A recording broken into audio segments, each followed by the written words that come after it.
Well, this is Dr. Jim again with another video clip. I'd like to discuss an empirical study of the brain itself. We all have one, or at least most of us. And the fact that we can do an empirical study of our own brains. The brain is capable of self-aware, being self-aware. So let's talk about the things that we do know. We know, for instance, the brain has neural elements called neurons, and those neural elements are basically made up of axons coming in or going out of the neuron, and dendrites coming into the neuron as receivers. The neuron itself is more or less a switching station. It either fires or it does not. If it does not fire, then nothing gets propagated. In that sense, it is a 1 and 0 type of junction, but it also performs other filtering functions based on the prioritized interconnections, and of course the interconnections also to proximate neurons, that is, other close by neurons. So we know, for instance, that we cannot find a set of circuitry that we can define as we can in a computer, that this is an adder. This whole group of neurons is an adder. No such structure has been yet identified. And frankly, the brain really doesn't work that way if you stop and think about it. If we realize then that there really is these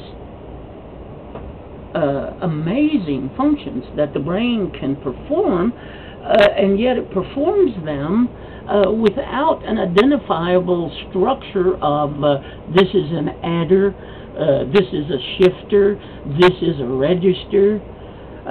We can't even define where the logic ends and the memory begins.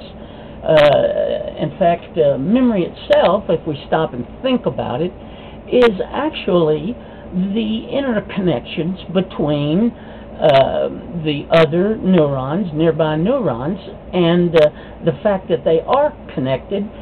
That is a memory element, if you will, because they are connected together, that axon and that dendrite of two proximate neurons.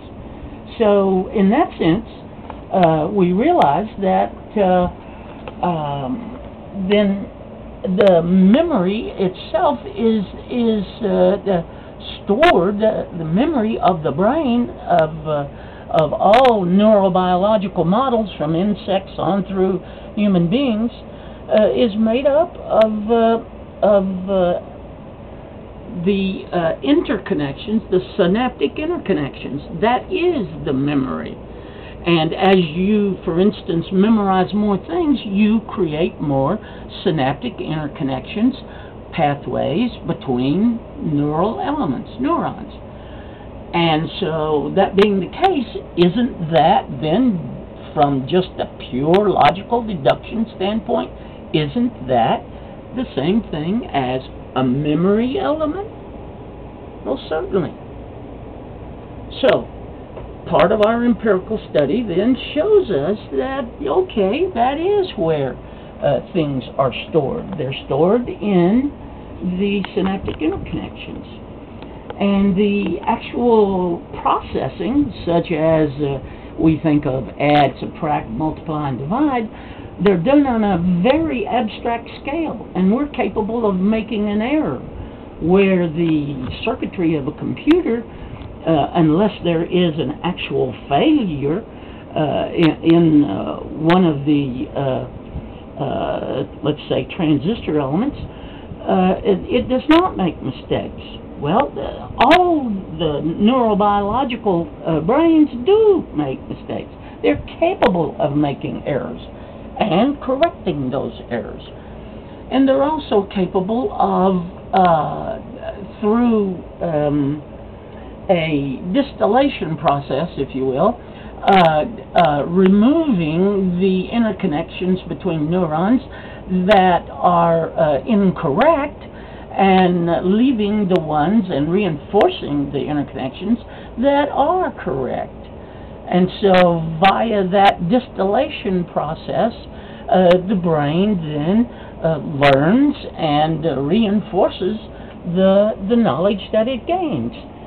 And so much for that 3-minute segment. Now let's stop and think about that, and I'll pick up in another 3-minute segment shortly.